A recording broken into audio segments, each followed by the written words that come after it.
안녕하십니까, 강주쌤입니다.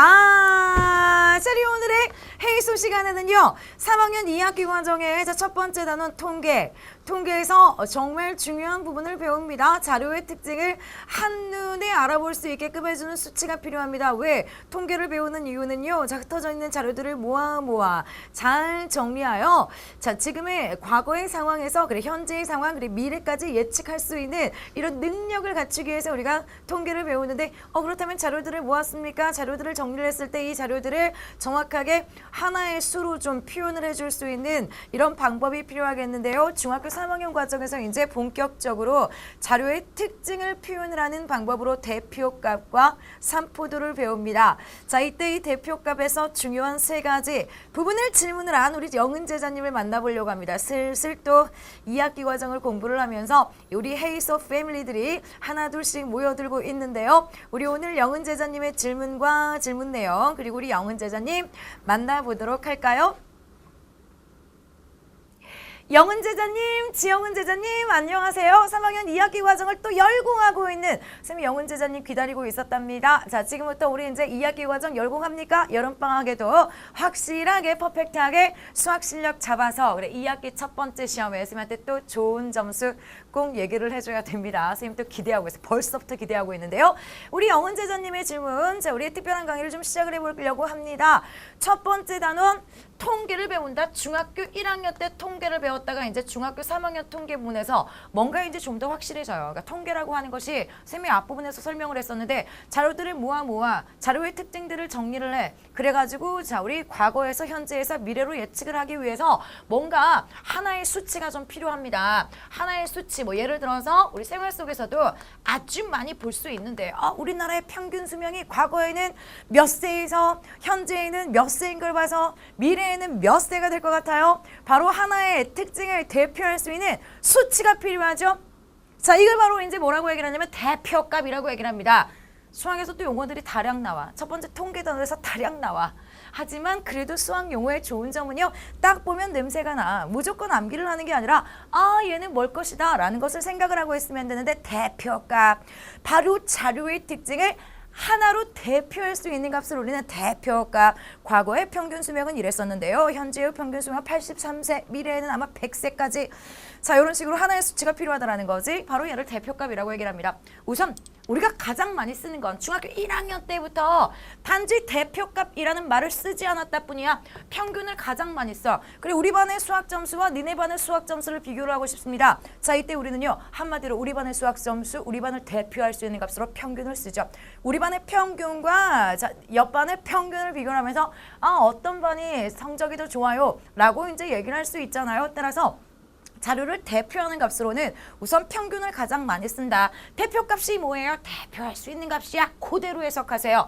평균을 가장 많이 쓰는데 그런데 자료가 수학 점수밖에 없어. 이런저런 자료들을 모아보다 보니까 뭔가 평균이 부적절한 경우가 있더라 이거죠. 바로 중앙값과 이제 최빈값이라는 것이 탄생하는 배경인데요. 대표할 수 있는 값의 평균이 뭔가 좀 부적절한 경우가 있어. 우리 영은 제자님, 이 부적절한 경우를 기억을 하고 있다면 그래 중앙값이 왜 필요한지, 최빈값이 왜 필요한지 알 수 있을 거예요. 평균은 가장 많이 쓰고 있어요. 별탈 없이 가장 많이 쓰고 있는데 이런저런 자료들을 모아보다 보니까 선생님 가장 극단적인 경우의 예를 한번 들어보도록 하겠습니다. 어떤 회사에 월급을 한번 봤어. 그래. 자, 월급을 받는데 총 4명이야, 4명. 총 4명이다. 자, 근데 월급을 받는데, 그래, 직원이 있어, 직원. 자, 말단 직원의 월급을 받더니 100만 원이에요. 자, 그 다음에 대리의 월급을 받더니 120만 원이에요. 과장의 월급을 받더니, 자, 우리 얼마 할까요? 150만 원이에요. 그런데 사장님의 월급을 받더니 1000만 원이에요. 자, 이제 여기서부터 뭔가 내 평균 내려고 해서 나는 분명히 나는 100만 원, 나 120만 원 받는다, 나 150만 원 받는데 사장님하고 1000만 원하고 딱 이제 평균이 내지면서 갑자기 확 올라가죠. 수치가 확 올라가. 전혀 이제 말도 안 되는 대표값이 나오게 되는 거죠. 그러니까 만약에 이제 여기다가 내가 평균을 썼을 때 말도 안 되는 값이 나오는 거야. 아, 그렇다면 이런 경우에 굉장히 좀 부적절하잖아. 내가 이런 경우에 꼭 평균을 써줘야 되겠니? 자, 바로 평균을 쓰기에 굉장히 부적절한 경우가 바로 어떤 경우? 극단적인 값이 들어있는 거지. 극단적인 값이 들어있어가지고 평균이 확 올라가는 거야.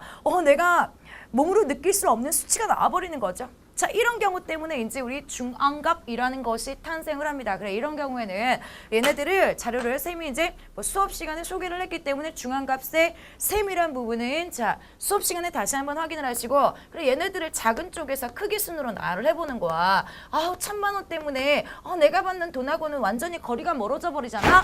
얘네들을 크기 순으로 작은 쪽에서 크기 순으로 나열한 다음에 한가운데 있는 값을 잡아줘. 쌤이 4명을 썼기 때문에 한가운데 가 선생님 없는 데요. 수학적으로 한가운데 양쪽에 있는 두 값 있지. 이 두 값의 평균을 구해준다면 훨씬 더 우리가 느낄 수 있는 와닿는 수치가 나오지. 한마디로 극단적인 값이 들어있어가지고 대표할 수 있는 값하고 안 맞는 거지. 이런 경우를 우리는 이제 중앙에 있는 값을 잡아, 중앙값, 한가운데 있는 값을 잡아주는 거지. 이걸 우리는 이제 뭐라고 얘기를 하냐면 중앙값이라고 얘기를 합니다. 그런데 또 중앙값도 부적절한 경우가 있어요.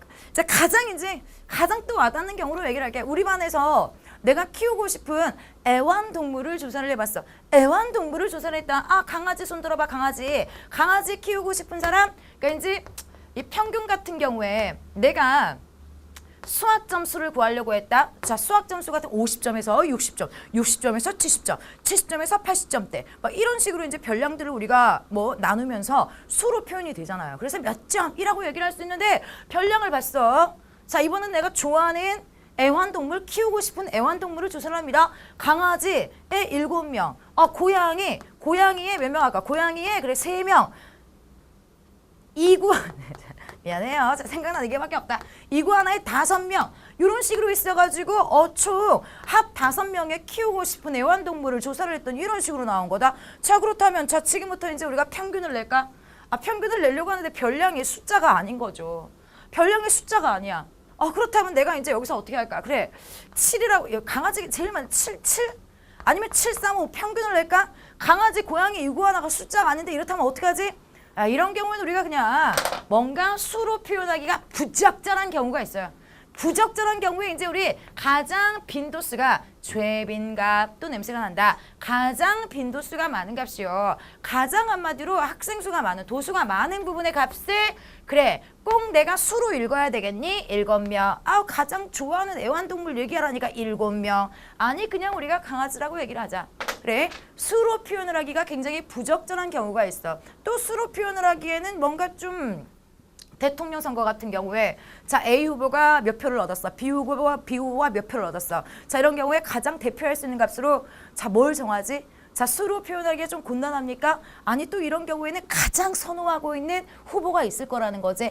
이걸 우리가 대표값으로 잡자. 가장 흔하게 나오는, 가장 빈도수가 많은 값을 우리가 대표할 수 있는 값으로 정해주는 게 자료의 특징을 한눈에 알아볼 수 있게 대표하는 값으로 정해줄 수 있게 최빈값을 쓰는 경우가 있게 됩니다. 그러니까 보통의 경우에 이제 평균을 많이 써. 평균을 많이 쓰는데 자료가 한두 개예요. 이 통계들을 가지고 우리가 뭔가를 조사할 때 자료들에 뭔가 부적절한 경우에 극단적인 값이 들어있어. 자, 또는 좋아하는 선수나 음악이나 좋아 키우고 싶은 이런 수로 표현을 하기가 곤란한 이런 경우가 있다면 우리는 최빈 값을 사용을 합니다. 그때 사용할 수 있는 경우들이 달라질 수 있기 때문에 우리 이제 중학교 3학년의 통계 부분에서는 우선 자료의 특징을 하나의 수로 나타내기 위해서 평균 말고요, 우리 중앙값과 최빈값을 더 추가를 해서 배우게 되는 거랍니다. 우선 대표값이 무엇인지 다시 한번 우리 영은 제자님 정확하게 기억을 하시고 용어 그대로 먼저 한번 해석을 해보세요. 대표할 수 있는 값이야. 자료의 특징을 대표할 건데 평균 이미 알고 있는 거고 한가운데 있는 값을 잡아주는 게 가장 현실적일 수가 있어. 또는 최빈값, 최대값, 최소값에서 최빈값, 가장 빈도수가 많은 값을 골라주는 게 가장 현명할 수가 있어 라고 하면서 대표값으로 두 가지가 추가가 됩니다. 그리고 대표값 안에 평균과 중앙값과 최빈값이